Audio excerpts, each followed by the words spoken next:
pourrais vous dire que dans une équipe, il est extrêmement important d'être capable collectivement de débattre d'un certain nombre de sujets techniques.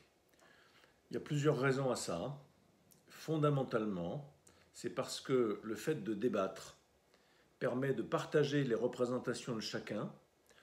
Le sujet technique, en quelque sorte, sert de prétexte à ce que chacun dise sa vision du monde et partage sur les valeurs qui lui sont chères. Ça, c'est extrêmement fédérateur pour la cohésion du groupe que d'avoir l'occasion de s'expliquer les uns et les autres nos points de vue. Certes, ce sont des points de vue liés à des aspects techniques du métier, mais derrière ces aspects techniques, il y a toujours des aspects un peu plus généraux, plus abstraits, qui sont les valeurs qui nous animent. Comme disait Olivier de Villard, qui m'a formé il y a des années de ça, notamment à cette notion du débat, il disait, quand on débat pour ou contre la vis de 3 par rapport à la vis de 4, prenons ainsi un exemple de choses extrêmement techniques, très pointues, la vis de 3 c'est une petite vis, la vis de 4 c'est une plus grosse vis, alors vous avez la moitié de l'équipe qui dit il faut mettre une vis de 4, et puis l'autre moitié qui dit non, il faut mettre une vis de 3. Bon, c'est presque ridicule dit comme ça, mais quand on débat pour ou contre la vis de 3 par rapport à la vis de 4, en fait, on est en train d'avoir un débat de valeurs. La vis de 3 est plus économique, la vis de 4 est plus sécuritaire. Donc on est en train de partager nos représentations à propos de la sécurité et de l'économie. Et ça, c'est là-dessus, sur ce genre de partage de valeurs, que l'on peut créer véritablement le ciment de la cohésion.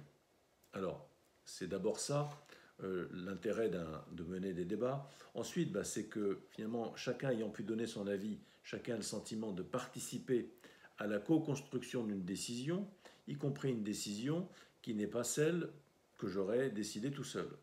Mais comme on co-construit tous ensemble, comme j'ai un peu ma part dans cette décision et que les autres ont un peu la leur, c'est vraiment une décision commune à laquelle j'adhère. Et finalement, quand je vois la mise en œuvre et quand je participe à la mise en œuvre de cette décision, je sais que c'est un projet collectif.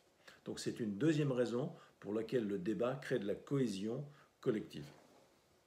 Voilà. Enfin, le débat, évidemment, permet de brasser assez large les différents points de vue, de consulter et de, quelque part, de sécuriser la décision.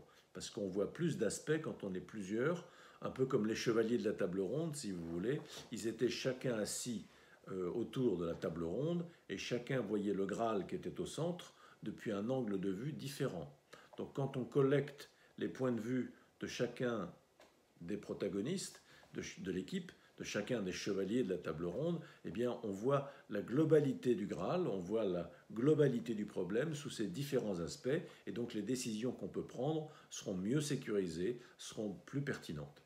Voilà, fondamentalement, les trois grandes raisons pour lesquelles le débat est une des pratiques fondamentales de l'hygiène d'une équipe. Il ne faut absolument pas hésiter, bien au contraire, à faire débattre l'équipe très régulièrement, une fois par mois, un grand débat de fond, et puis régulièrement, toutes les semaines, des petits débats techniques sur des petits sujets. C'est très bien, ça entretient la dynamique de l'équipe.